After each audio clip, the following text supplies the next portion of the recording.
Zorlanıyoruz mesela tırlar bazen çoğu zaman yani burası ana cadde de tırlar geçiyor bazen böyle dönüş alıyor tehlikelidir. Bir de o yol virajlıdır ya abi. Ya mesela ne yapsak ne etsek de araba geçiyor biz tam bakamıyoruz. Bir de öğrenciler bir de buradan çok gidiyoruz. Yani üst geçit yapsanız iyidir.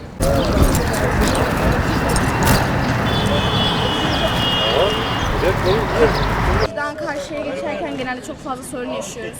Hem ışık yok hem de arabalar geçerken çok fazla yol vermiyorlar. O yüzden sorun yaşıyoruz.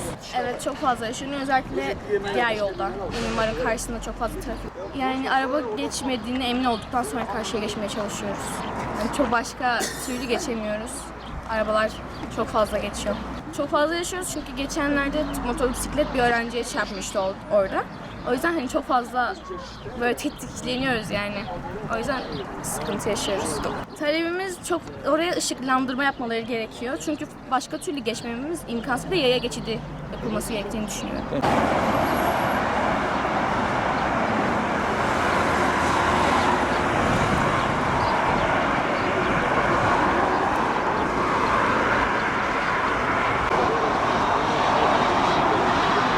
Valla yani birçok öğrenci her gün bu yoldan geçmek zorunda kalıyor ve yani hayati riskleri çok tehlikede. Hani her an bir kaza olabilir.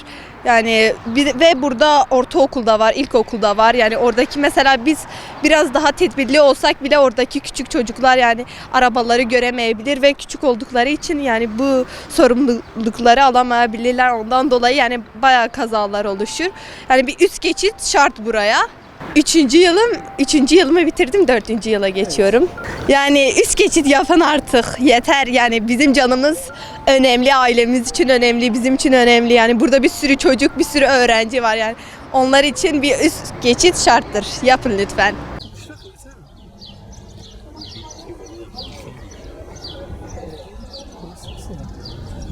Yani araçlar buradan çok hızlı bir şekilde geçiyor.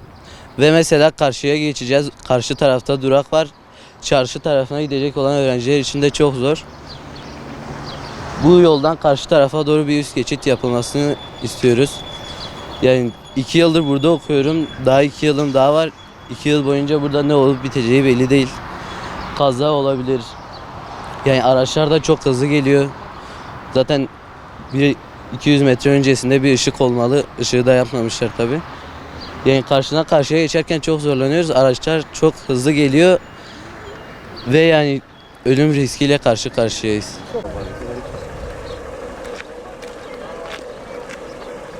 Valla şimdi biraz zaten ana yol olduğu için öğrencilerin okula gelip gitme konusunda zorlukları illaki vardır. Bir de burada herhangi bir öz geçişin olmaması tehlike de arz ediyor. Hani velilerin kendi çocuklarını böyle güvenli bir şekilde okula göndermeleri konusunda hani hepimiz bu konuda sizinle hemfikiriz. Bir de hani bazı çalışmalar özellikle Silvan konusundaki eksik çalışmaların yoğunluk olduğu bir durumdayız. Gerek üst geçitler olsun, gerek yollar olsun, su problemleri olsun. Yani Silvan'ın bitmez yani gerçekten çok fazla sorunları var. Hani mesela burada herhangi bir şeyin olması, üst geçitin olması veliler için de hani şey olur yani bir emniyet olur, bir güvenlik olur. Bu konuda hani kimi çalışması olacaksa bile takdir edilir.